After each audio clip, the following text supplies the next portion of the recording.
Good morning.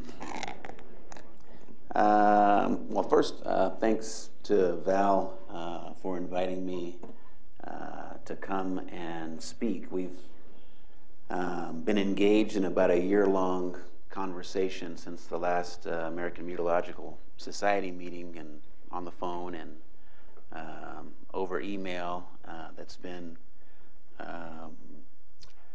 very interesting, very energetic exchange of ideas and perspectives, and I think that's why she invited me here. I'm going to talk, I think that I will leave time, there will be time for discussion. I encourage that because I think my role here is to share some experiences from the perspective of a PI. I've had REUs, but lately been involved in a different type of diversity effort that's been supported by NASA and NOAA, and maybe contrasting some of those experiences with the experiences and outcomes of the REU program, but also looking more broadly at diversity efforts. And I said I'm at Howard University, which is an HBCU in Washington, D.C., and I will also say it's good to see a lot of familiar faces here, colleagues that I work with in partnership, and I think partnering and collaborating across a consortium of academic institutions really enhances our ability to address diversity. So I'll start with these four pictures are actually sort of the cornerstones of what I'd like to talk about with respect to what I think does work.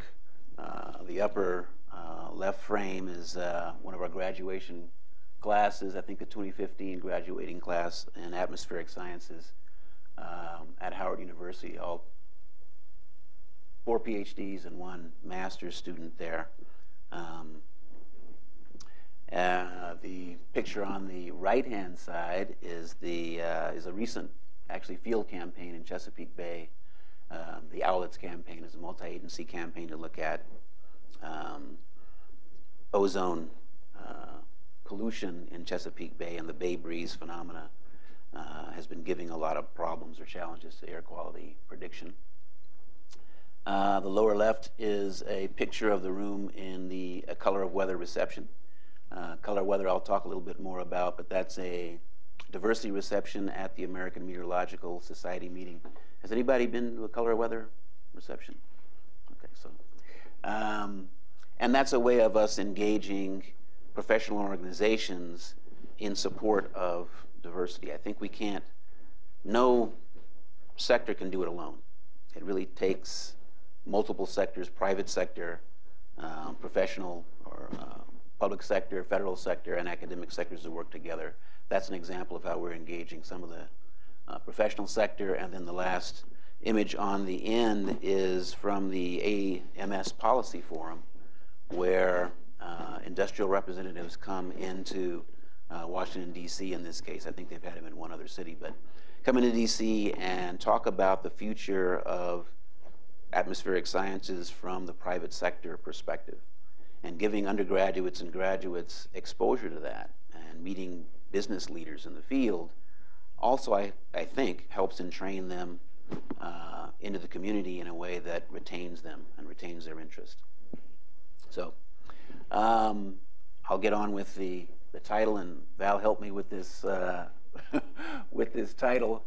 And so the first couple of slides are really addressing that directly, and then the latter slides, which I can postpone or delay for the sake of engaging conversation, are more about what we've been able to do in my research center at Howard University. So one thing, Buckshot approach to recruiting, probably many of you realize this, but it really doesn't work effectively. It should be common sense. However, this week I've gotten 3 Buckshot emails. Yeah, 3 this week. And so I think HBCUs, if you're at a historically black college university or at a minority serving institution, I think there's some PIs here from those that body of institutions. You're probably used to getting. Oh, buckshot is if you've got a cartridge, from a gun. Shotgun versus a bullet. Shotgun versus a bullet, basically. Yeah, you fill it with shot, little pellets, and then you shoot at a target. And what you hope is one of those pellets, the cartridge ruptures and it sprays the shot all over the place. And what you hope is that it hits your target. But what typically happens is it hits everything around your target, and then maybe one hits the target. So the buckshot approach is basically I'm going to send out a scattering of emails, blind emails to a bunch of people, and maybe one will hit, or maybe two will hit. And from the perspective of someone who gets a lot of buckshot emails, I tend to hit delete because I don't have a relationship. I don't know where I'm sending these students. And as a mentor of students, I want to send students to a place that I have confidence that there's going to be a good mentor. I have confidence they're going to get a good experience. I have confidence that they're not just trying to check a box. And if you have not taken enough time to meet me or think about who is this guy I'm sending the email to, or who is any of these people that I'm sending emails to, the student is probably not going to be cared for in a way that I care for that student. And so I think that doesn't work. And while I say I think it's kind of common sense, I continue to get these. And I'm sure that my colleagues at other MSIs also continue to get these. And I think that colors the interaction that could be much better if there's basic relationships that are developed, which kind of goes down to the fourth bullet, but it can jump down to it. You know, if you expect a return where no relationship has been established, well, that kind of assumption, sort of a, I don't know if there's modelers in here, but garbage in, garbage out, it's just not going to work out. And so I think some of the investment that we all need to make to address diversity has to be an investment in building relationships with other mentors, building what I call trust relationships.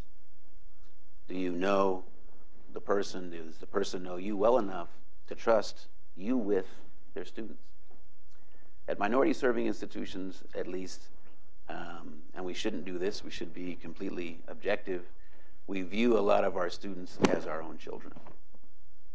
And where we send them really, really matters. And it's a little bit different from majority institutions. I'm calling them historically white institutions because America is browning, and many institutions are now minority-serving, but their legacy is not. Minority-serving institutions like Howard, like UTEP, like University of Puerto Rico, Mayagüez, or Rio Piedra, or what have you, the entire system, there's a legacy in the fabric of those universities that say we are taking care of this particular type of student. And that's different from a school that happens to have a greater population of minority students in 2018 than they did in 1960. And this shows, I think, in many places in the way that students are populating science departments in many of the newly designated minority-serving institutions. So I think relationships are really important, not just at the student level, but at the faculty and cross-mentor, peer mentor level. In fact, I think they inhibit the transitioning of these large numbers of students getting research experiences translating into PhDs on the other end. Yep. And I do welcome questions, for me at least, if I'm not breaking protocol. So, all right, admit I sent out Buckshot last year. Oh.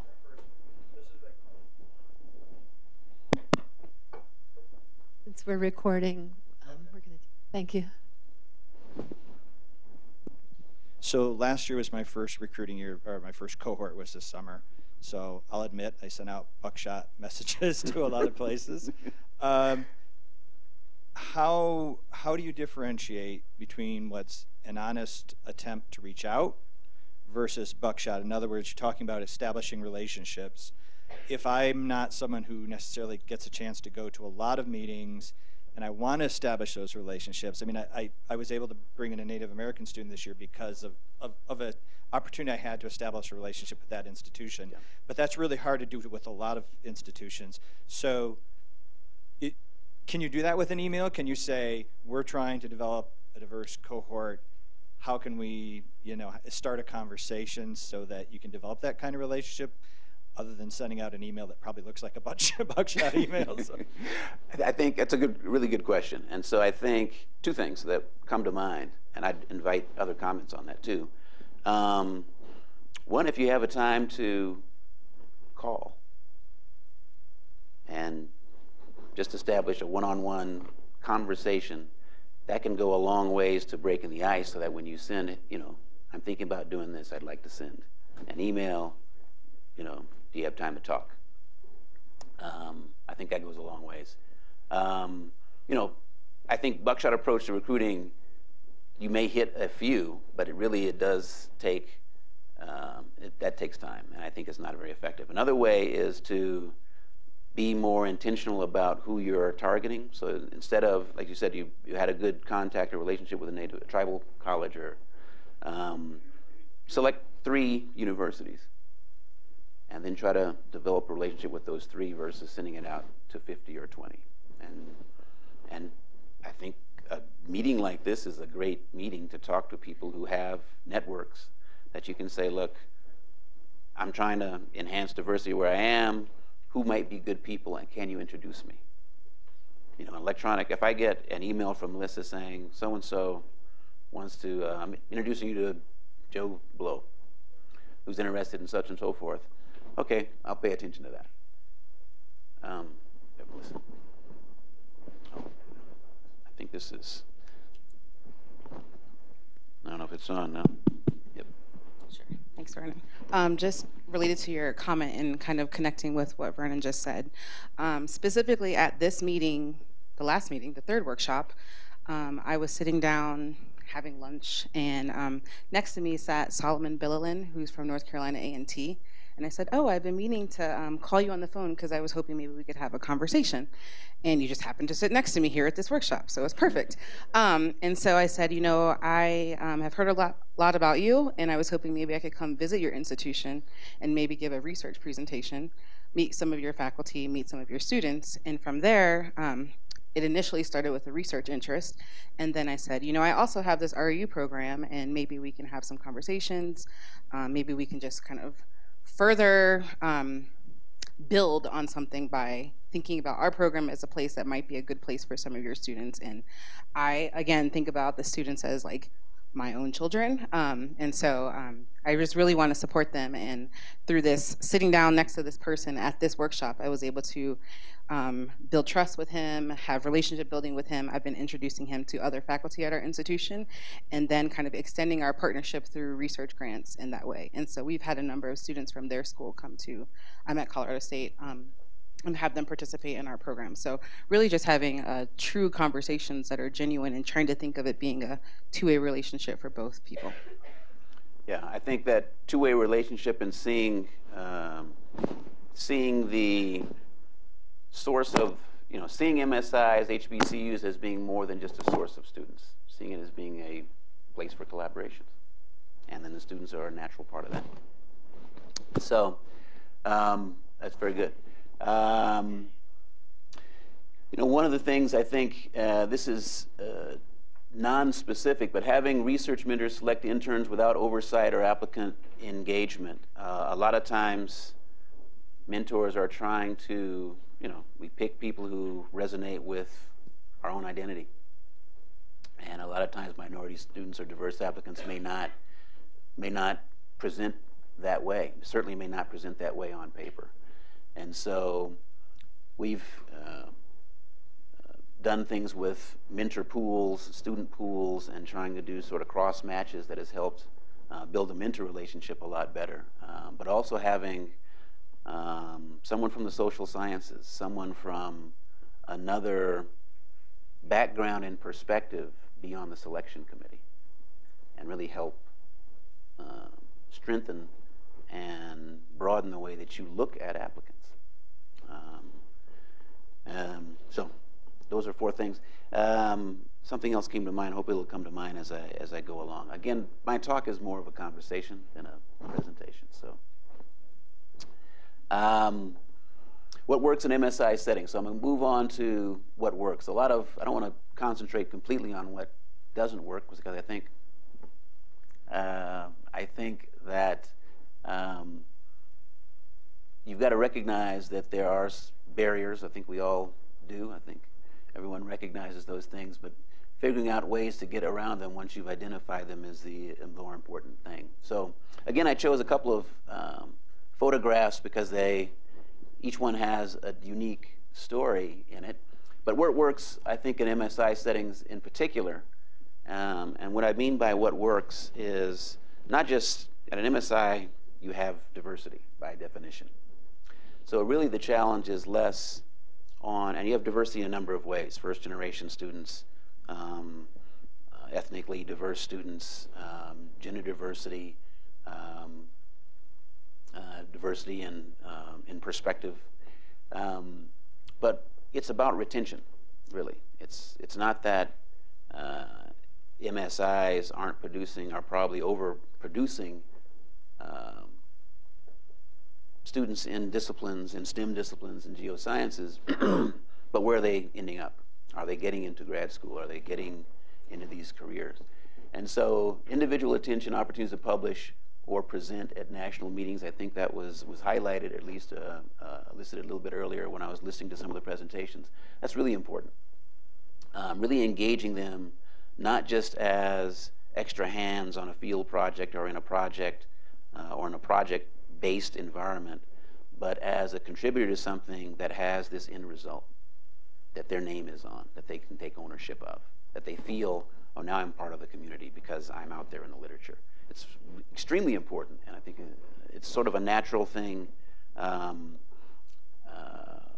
we take for granted as scientists and faculty, but you really have got to engage the students as well. Intentional engagement of students in the design of research. We've been developing this a little bit more. You bring a student into a CAN project, it's sort of a patronage relationship. I come in and I do what I'm told. And they don't see themselves as thinkers. They don't see themselves as contributors, active, creative contributors to the science.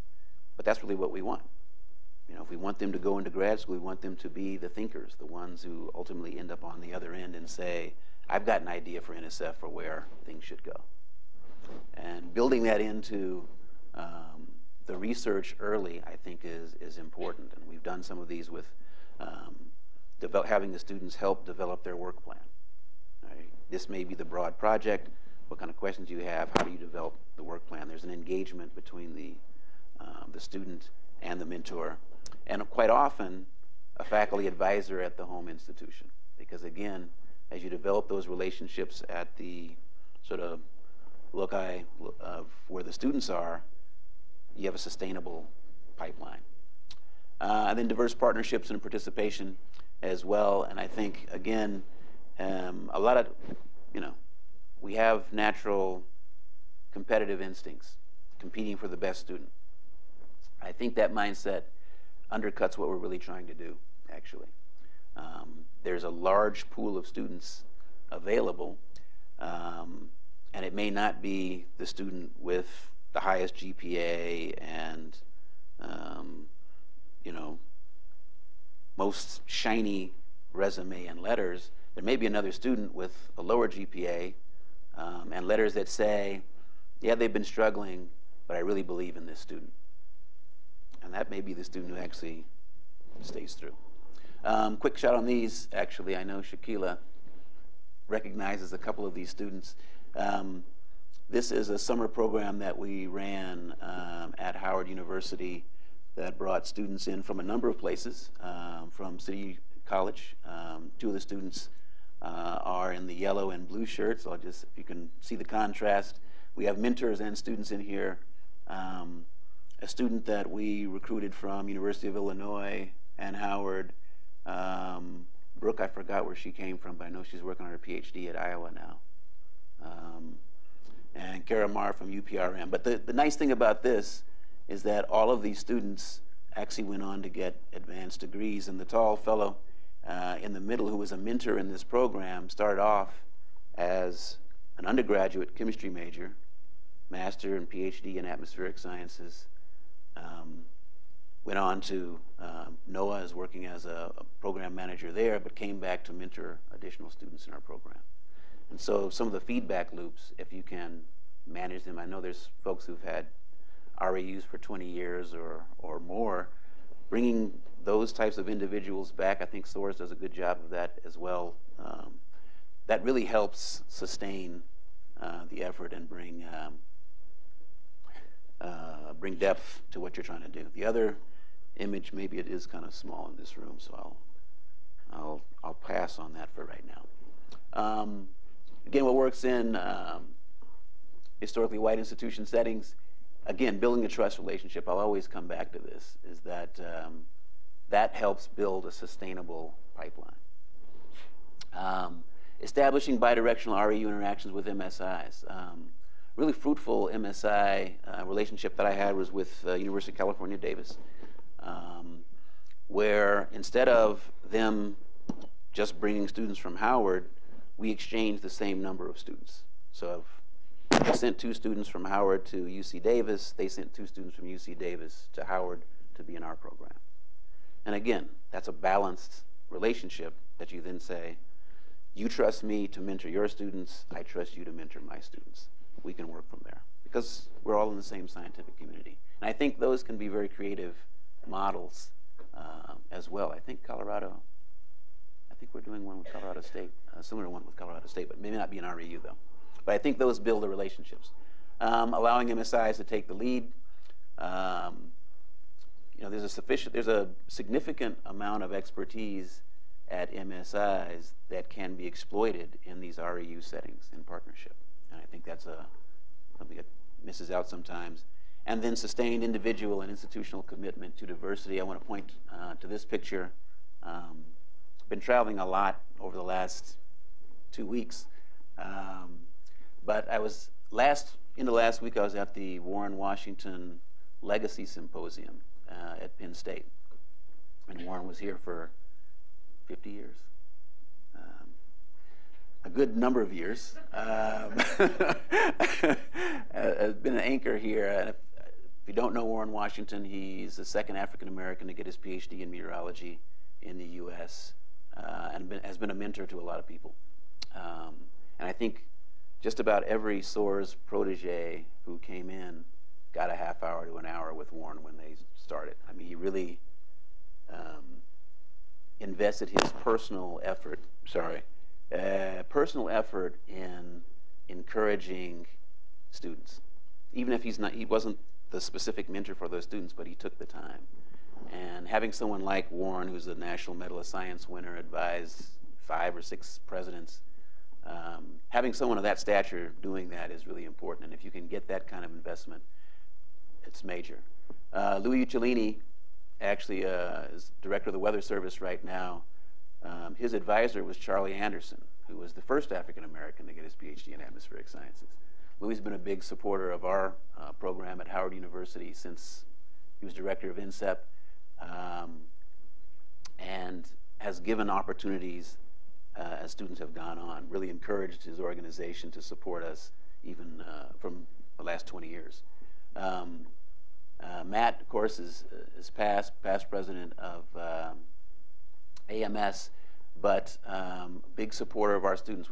Comes the Color of Weather. This is a picture from the Color of Weather, and that's actually a picture of 4 past presidents of the American Meteorological Society, all of whom have made very significant investments in their time as professionals, not just as mentors, but as professionals reaching across these silos of academy, private sector, professional sector, to really encourage students. And so finding people like this, really important.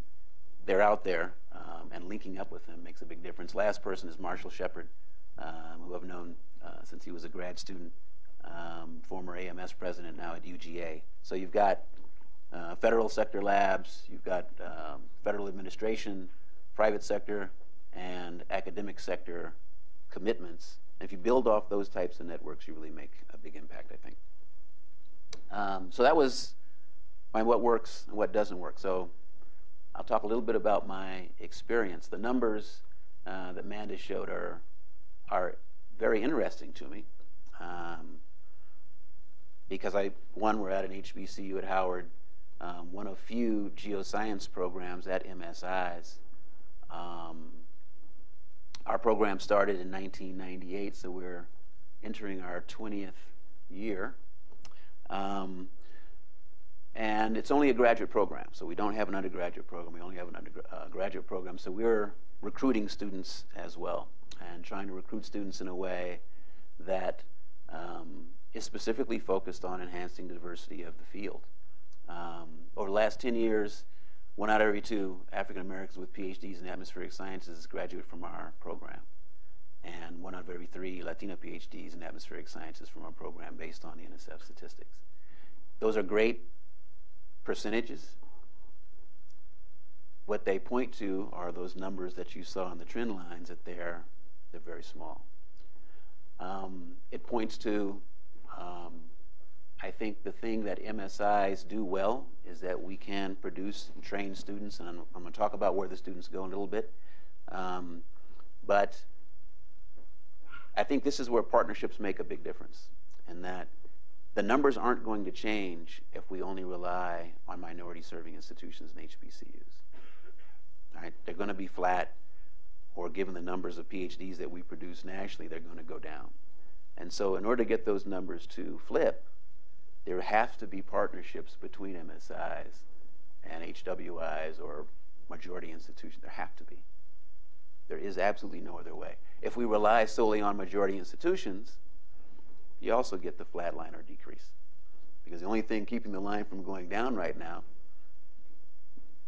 are smaller programs. Are you seeing gender trends too? Some of the gender, yeah, well, you're probably seeing gender trends on some of the pictures, right? Yes, we are. Although I'd say for a good part of the last decade, yes, the number of female students, regardless of ethnicity, was on the rise relative to males. As of the last 3 years, there seems to be a shift. And I'm not sure why, but definitely we've seen that at Howard University in all STEM fields at the undergraduate level. It's probably 80% female, except for maybe math. So yeah.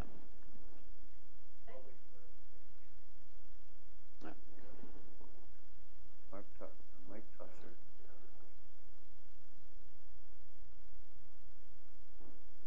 Hi, I'm Charles Liu. I'm in New York, City University of New York, and the American Museum of Natural History.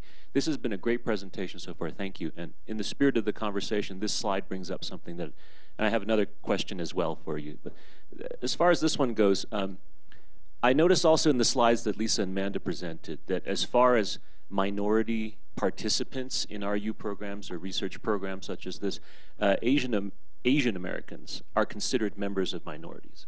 Right now that's an interesting problem, and I'm not sure if you have statistics or data on this, but although Asian Americans right now have the highest standard of living or per capita or median or family income of any ethnic group in the United States, including Caucasians, it is also true now that the disparity, the income inequality within that group is the largest as well. So whereas, say, we have these lawsuits right now against universities that aren't accepting enough Asian Americans, right? It's one of these odd things where I, for example, being the son of a PhD scientist, do not need to be classified as a minority student, but there are many students who of Asian descent who are way worse off than I am, or so definitely should be considered that. So it's very interesting for me to see how that fits into this whole environment, and whether or not the idea of the minority, based on our ability to try to track them, is really more of an economic or a social thing than an ethnic thing, and whether or not we can find a way to move this forward accurately. Let me not go on for now, but that's just my question for you. Do you have statistics or information along those lines that can help us? Well, yeah, that's a broad question. I was going to say I can definitely catch up with you later to talk a little bit about that. I would defer to NSF on the Asian American category, though.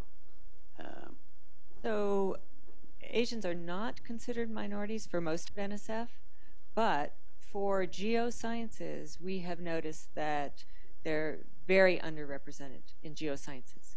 So that's why we include them in that category, because they're so underrepresented for our science and our discipline only. All of the rest of NSF does not consider Asians to be minorities. Yeah, but I think, oh, sorry. Well, I was just going to actually get a microphone. But I think there's certainly a socioeconomic aspect to underrepresentation. But structurally within the U.S., within the scientific community, race will play out very differently than socioeconomic status once you get your degree. And I think it's important to make sure that we're aware and intentional about how we address those distinctions. Can you elaborate on that? Well, Like after getting a degree? Pardon? About what you were saying. Oh, well, yeah. I mean, if you walk around in the AMS meeting, I say 30 years ago when I first started going to AMS meetings and we walk around, I don't know anyone's socioeconomic status, but everybody knows I'm African American. Right? And so that dictates how people relate to you. And how people relate to you will dictate where you end up in the field. And so I do think that there's certainly socioeconomic barriers in entering at certain levels, but those will tend to wash away at the point of human interactions and subjective decision making, where race doesn't happen for race. And that doesn't mean that's not only for African Americans, it could be for Asian Americans, it could be for Native Americans, Latinos. Race is embedded structurally in the United States in a way that and visibly embedded in a way that socioeconomic status is not. That doesn't diminish the barriers at certain levels for socioeconomic status, but I think we have to be cognizant about that. So I had a question, and I'm not sure how to exactly ask this. So, I'm sorry. Ruth Carmichael from the Dauphin Island Sea Lab. So I'm on the Gulf Coast, and I was going to say, bear with me on this because I'm not exactly sure how to ask the question. But I think, I get the perception that I think Howard's exceptional. And so you have a very high-functioning program. You have high-achieving students, and you are already very engaged, and you're very aware of these kinds of programs, and you're here, and we're having this conversation. But where I am, and I even have a fairly warm link to minority-serving institutions because we're part of a consortium that has a number of minority-serving institutions in it. But I think a lot of the schools that I'm interacting with, even after building relationships with them for years, I still have to, I can't just send out an email. I have to pick up the phone, and I have to go physically put myself in front of their students and talk to them every single year and engage with them multiple times because these schools are, they're having a hard time just getting by day to day. And so even though they recognize this as a great opportunity, I think it's something really hard to keep on their radar. And I also think there's a little bit of an underlying sense of, oh gosh, even though we have faith in our students and our students are great, they're not going to be competitive anyway. And so I'm wondering if, I've been doing a lot to try to bridge that and we provide as much material as possible to educate people and let them know that we exist and what we're doing. But I think that's a challenge that maybe just talking about Howard doesn't recognize this greater challenge with a lot of the other minority-serving institutions. Yeah, I think that's a good point. I'm going to talk about some other schools though too, but I think underlying that is maybe where the students ultimately going. And so a lot of the students that we encounter are looking for here's a nice opportunity right now, but I need a job. Here's a great opportunity for grad school, but they're offering me a job now. so I'm taking that. And you may be running into that a number of times, especially in the Gulf Coast region. Students want a job. So are you giving me the job, or are you giving me something to do right now? And that's something that has to be addressed head on. And sometimes you win, sometimes you lose, but even if you get 50%, it's probably 50% more than you're getting. One of the things, and Howard is overproducing right now. I think there's enough, Jackson State's doing an outstanding job. Solomon Building, North Carolina A&T. There's a number of places that are doing outstanding jobs in this. And I would wager that even at, I don't know who your partners are, but if you go in there, you probably have some champion who's putting students into careers. And that's who you want to connect with. One thing I will add, what I've noticed helped a lot is when I go and give these presentations, I give that statistic that Val alluded to at the beginning about what employers are looking for. And I show that figure from that survey and show that they're looking for people who have done these internships. And then also making it very clear to people that we are paying them in addition to providing the housing and the travel and the food. And once they see that, and I write it all out on the slide really big, yeah, that's the deal changer. That's especially, but I have to be in front of students to say that. Even if I say it to my connections at the school and then let them derivatively tell the students, it doesn't work the same as me being in the room, telling them and looking in their eyes when I tell them that. But I have to do it every year. It's not something that I don't think I can relax on Yes, I agree. Because you're talking to a different set of students that need to know that you're serious.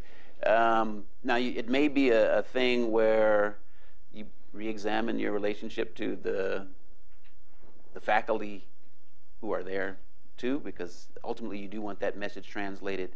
But that's part of the effort. That's part of the trust relationship. When you show up and you took your time to show up, then students will pay a little more attention to you versus the flyer on the wall, because everyone's sending the flyers on the wall.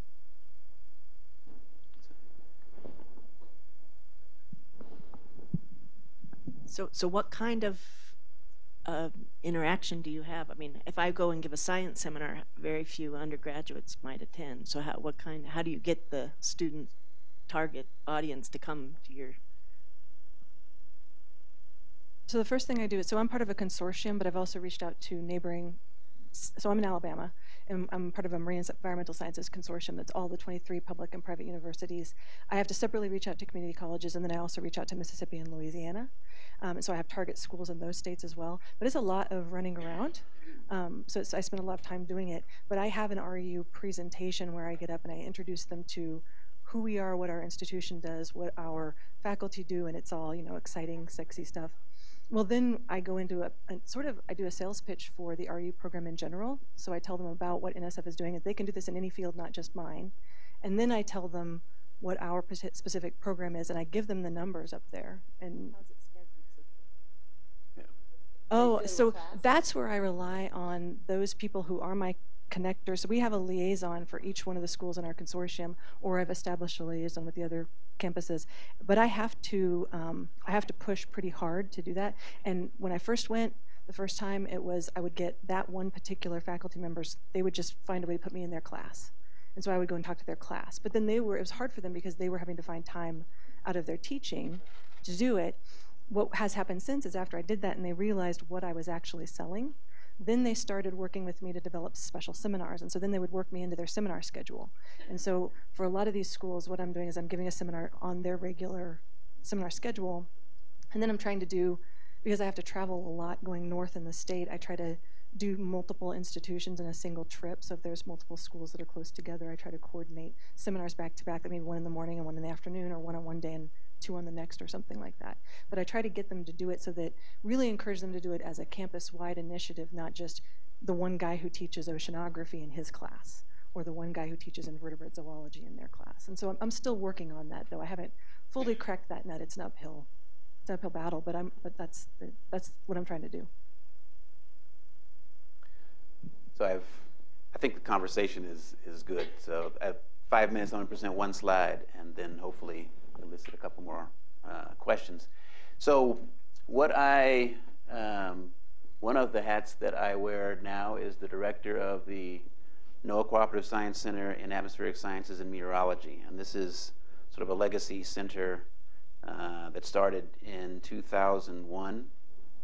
And the partnership is the states that you see colored in blue and Puerto Rico washed out a little bit represent the, not from the hurricane or anything. Pun intended. Pun intended.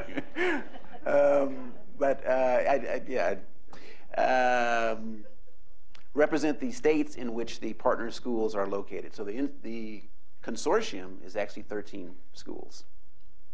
And 13 schools are a combination of minority-serving institutions, University of Texas, El Paso, San Jose State University, San Diego State University out in the west, and then HBCUs and majority-serving institutions along the south and east coast, 2 institutions in Puerto Rico. And so this consortium, or this center, is one of 4 centers, actually. We have representatives from one of the other centers there. It's funded by NOAA. But what it represents is a program that's really looking at end-to-end pipelining of students into careers. And so connecting, one of the things that I think makes this successful and some of these other programs successful at HBCUs, and it's not just the research experience, it's the research experience connected to career or other aspirational opportunities on the other end. And so we've been able to weave together high school programs to undergraduate programs that focus on freshmen, rising sophomore research experiences, to the sort of normal track, to graduate school, to postdocs, to career through this program. And I think it's a nice model. I know that our program managers have been in discussion with NSF about this, but it's really been one of the ways that we've been able to support.